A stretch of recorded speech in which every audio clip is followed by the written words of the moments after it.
Hello my friends! Hello. Today I'm going to be cooking my take on a Moroccan lamb tagine. Never cooked one in my life. And I'm going to be drinking some Tiny Rebel Dodge Dip Duck Dive and Dulce, which is a dulce de leche churros pastry stout, which is 11%.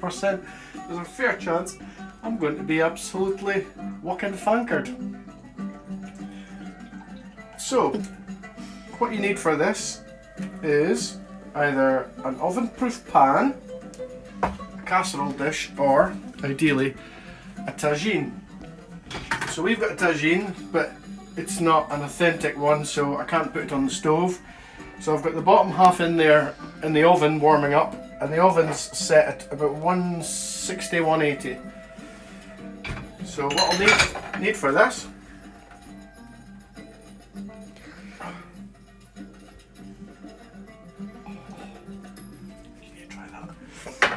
So what I need for this is some lamb. Now I'm using lamb chops. Now normally lamb chops are a prime cut that you would cook quickly, and these are on the bone, so that's, if you imagine that was a beef steak, that is T-bone.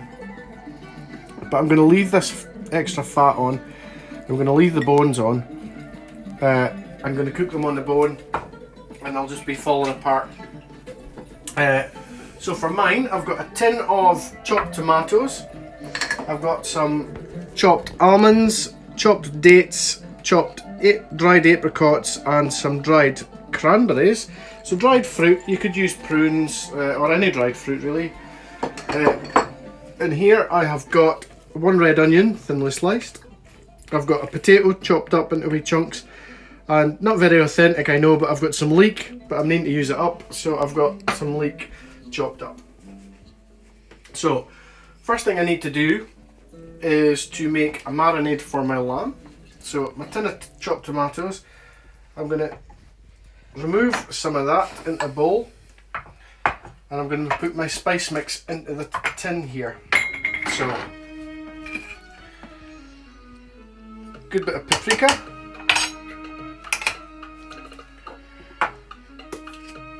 good shake of cinnamon, about a half a teaspoon, about half a teaspoon of cumin,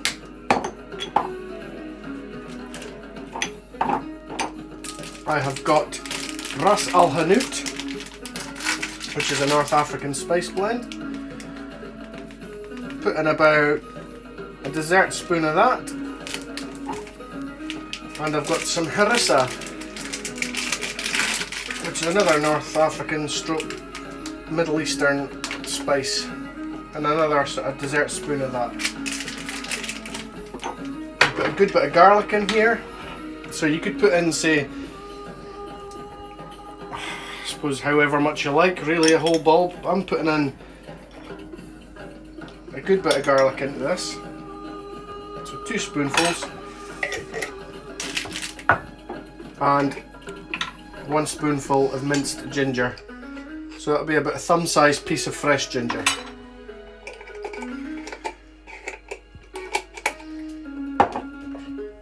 And because it goes so well with lamb, some thyme. So I'm going to put in about a teaspoon of thyme. So the first thing I'm going to do is I'm going to blitz that up, so you don't need to see me do that, so we'll just come back once I'm done with that. So, this is basically making your marinade. You get a nice thick paste. You keep half of this. So, we're going to put it all in. Now, you would want to give this half an hour, say, to marinade, ideally overnight. So just give them a good coating. There's no salt in this. If you were to put salt in this, it would kind of help to permeate the flavours. But we don't need to worry about that. So I'll stick this in the fridge for half an hour, then we'll come back. So that's been in the fridge for half an hour. You get your pan on to heat. The first thing you want to do is to brown your lamb. So, that was on. So some olive oil or whatever fat you want to use. Fairly high heat, not too hot. Wipe some of the marinade off and just put them in to the pan.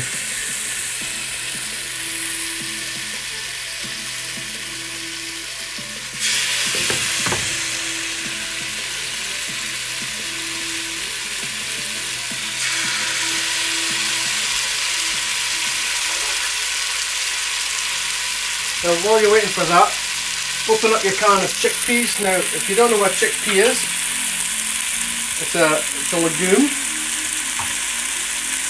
It tastes similar to a lentil. Alright, what's the difference between a chickpea and a lentil? I've never paid for a lentil on my face. Really? So you want to brown this meat. That'll take about 2 to 3 minutes each side, and then we'll do the end. So we'll come back once I'm ready to turn. That's so fine. Did you taste it? Mm-hmm. Seriously, if you're a beer lover and you like stouts and you like wanky craft beers like me, anything by Tiny Rebel is just astounding. Stay puffed, and that is just, oh. Anyway, brown your lamb on all sides, including the bone and the fat, and remove it. Now don't worry if you've got a bit of burning, it's all flavour. I'm going to just make sure a bit of quality control. So the next thing I want to do, a little bit more oil. And we're just going to tip our onions, potatoes and leeks in there. Some salt. Remember, salt helps to withdraw the moisture.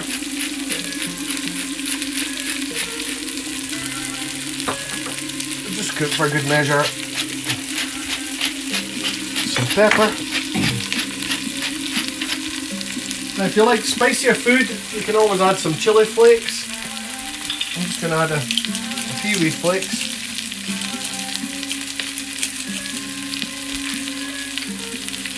But when I went to Morocco, I was only there for one day.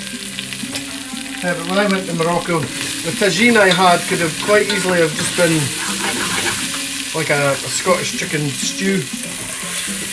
There was potatoes, carrots and turnip in it, and it was really mildly flavoured with some light spices. Really nice. Ruined by some ignorant brummie who said, why are they not serving us English food? And when I explained we were in Morocco, they kind of eat Moroccan food. It took me all my time not to slap this stupid bastard. Ignorance isn't bliss. There's no excuse. So you can sweat this down for 5 minutes and then we'll come back. Right, so once you've got a wee bit of colour into these vegetables, look, you want to combine your tomatoes in with your marinade, and then you could drain off some of the liquid from the chickpeas. In fact, you know what, you could probably put it all in. Yeah. So. Why would you want to use the fluid from chickpeas? Because it's got flavour in it. Oh, okay. And they've been cooked in a tin. Right. So, a lot of people when they use kidney beans and things like that, Most people chuck it. They chuck it out and then wash it. But I mean, all it is salt and water that they've used to cook whatever it is in the tin. So you can use that to deglaze the pan.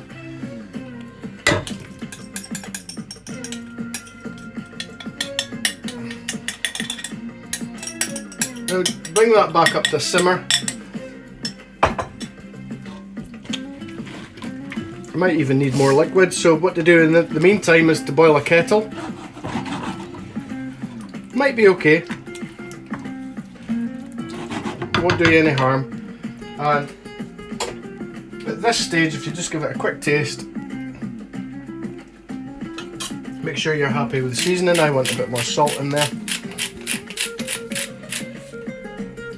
So bring that up to a simmer, and then get your tagine out of the oven if you're doing it that way. If you were using a proper tagine on the stove, then obviously just bang the lid on and either stick it in the oven, or you could leave it in a very gentle simmer. But a lot of the tagines you get in this country are decorative, so it is safer to start it in another pan, or even cook it in another pan and serve it in the tagine, so when it comes to the table people go, oh my god. Anyway, I'll wait to come this to the boil, take my tagine out of the oven, we'll come back. Right, so now you've got that up to the simmer. I've taken my tagine out of the oven, and I'm just going to pour this mix into it, the base.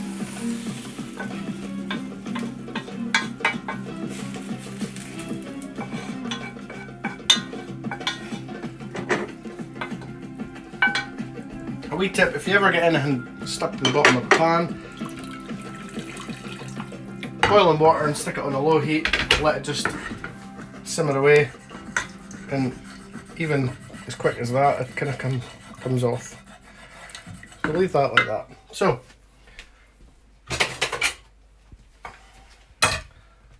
the next stage, you want to place your lamb in. So get the bone in the sauce.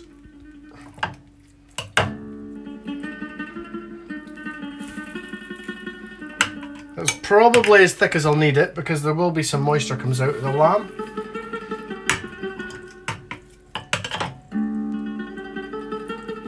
That's quite a lot, that's good. Don't waste these juices. So, next thing I'm going to do is I'm just going to roughly chop some tomatoes just for a bit more texture. The riper the better, let's face it. You get nice sweet tomatoes.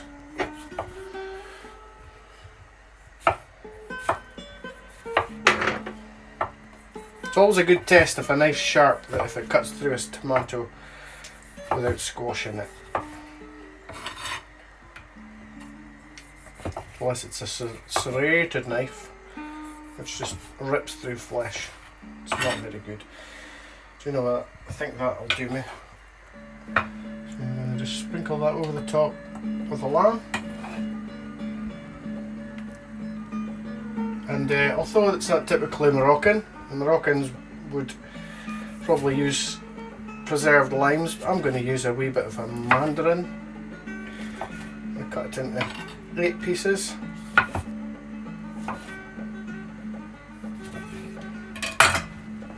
And again, citrus fruit goes very well with lamb.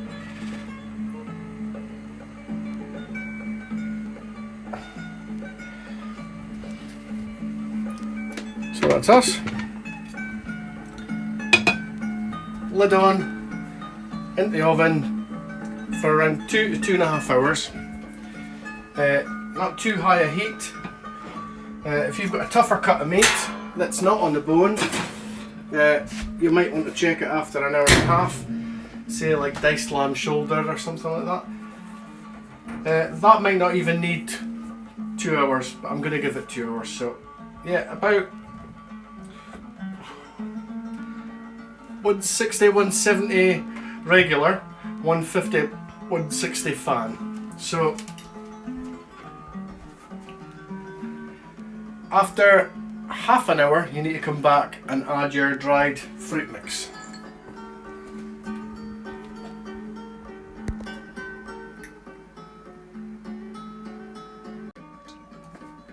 Right, so after half an hour that'll just have started warming up. Sprinkle on your dried fruit mix at the top. You can put this in at the start if you want. I probably should have, but I like a wee bit more crunch from the almonds. So, back in the oven. Like I say, another hour and a half should probably do it. And we'll come back and we'll start the couscous. So for the couscous you need couscous, onion, tomato, courgette, just whatever you want to put in it. Salt and pepper. And boiling water. So we'll see you then.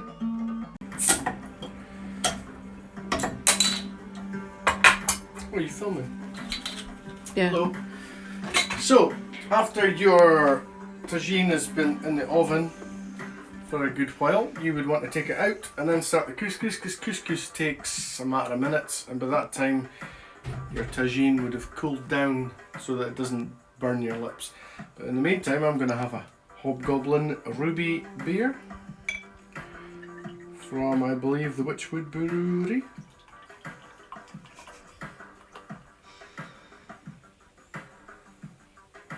It is indeed. Right. Oh, look at the heat on that. It's That's almost a as big big heat. as yours. It's a big heat. It's like your baby photo, is it? Or the boy Rocky, what's his name?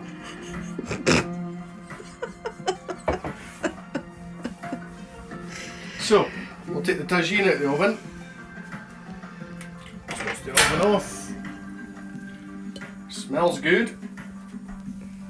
Smells just like a fairy has farted in a grassy meadow.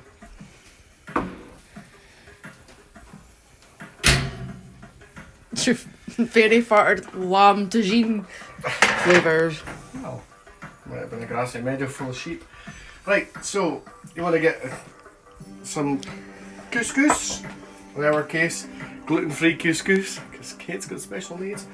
And you want to put And some I'm gluten-free. Yeah. Some salt, pepper, and then some boiling water. Just give it a shiggle. You want to cover the couscous and then just a little bit more.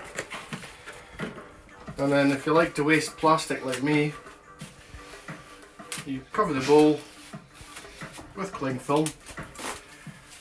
But if you're a hippie like Kate, well, I've got no answer for you there.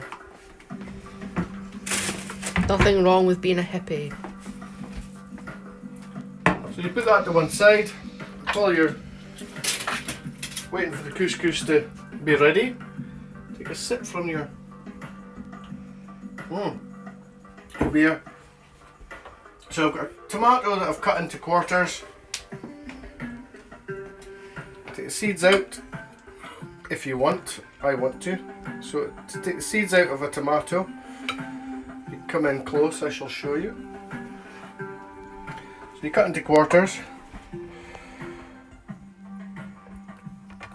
Blade down, flat across. Simple as that. Like you would do with a melon. Or an apple. Or any sort of round fruit that you were de-seeding. Well, you wouldn't do that to an apple, would you? Oh, you might. And then cut it into strips, like so.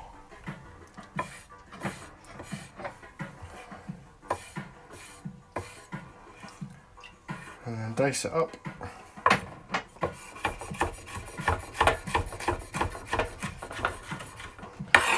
Roughly. Jingle jangle.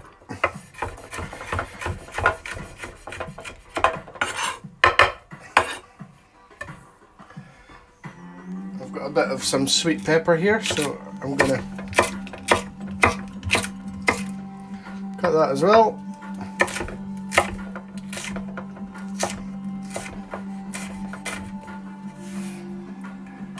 Then a small end of courgette, and I'm just going to grate it.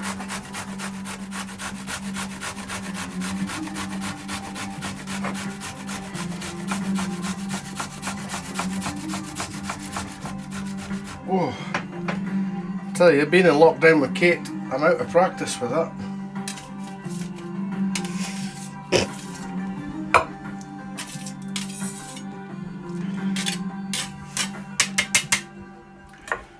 So, your couscous literally takes that sort of length of time.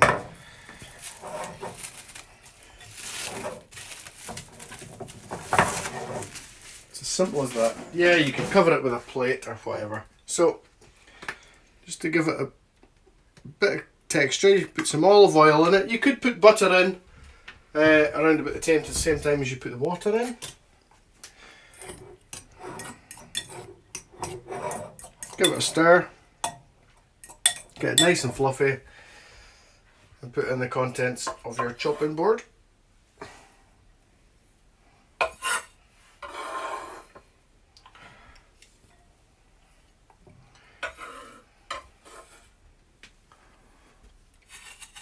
And the music stopped. But anyway, give that a wee stir. You could, if you want, to squeeze in the juice of a citrus fruit, i.e. a lemon, lime, grapefruit, pomelo, tangerine, mandarin, whatever. But yeah, give that a stir, and that's it ready. Give it a taste. If it needs more salt, add more salt. If it doesn't, it's ready. So that's us. So I'll get tidied up. I'll get my plates warmed up in the oven. I'll come back and we'll dish it up. Hopefully it's alright. What's that you're drinking? It's dark rum and coconut water. Oh. Exotic. Very. But we're away to have wine with this, so I need a glass. Oh. Okay. Oh. Bloody lovely. Right. So your couscous is ready, bowls are out and warmed. Now the moment of reckoning. Reckoning. Told you. 11% beer.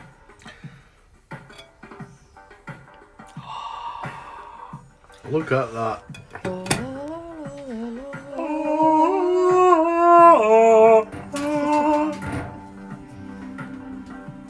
Right. So if you want to be poncy and put your couscous in a mould, you can, but I'm not going to do that. I'm also not going to make a ring like some people do with rice when they're having chili or spaghetti bolognese. If you do that when you have spaghetti bolognese, you deserve a slap. You mix the pasta and the meat sauce. Right. Oh.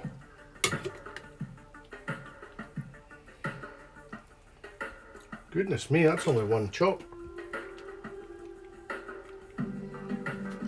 Now, if you want to, you could make some sort of flatbread to go with this.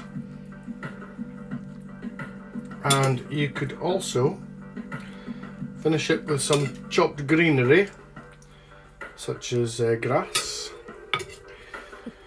coriander, parsley, whatever. But yeah, that's the first time I've ever made a tagine. And I said tagine, not vagine. Put that back. Oh. So, yeah. Lamb chop tagine with couscous. Steaming like a giant dog turd. Happy crappy cooking.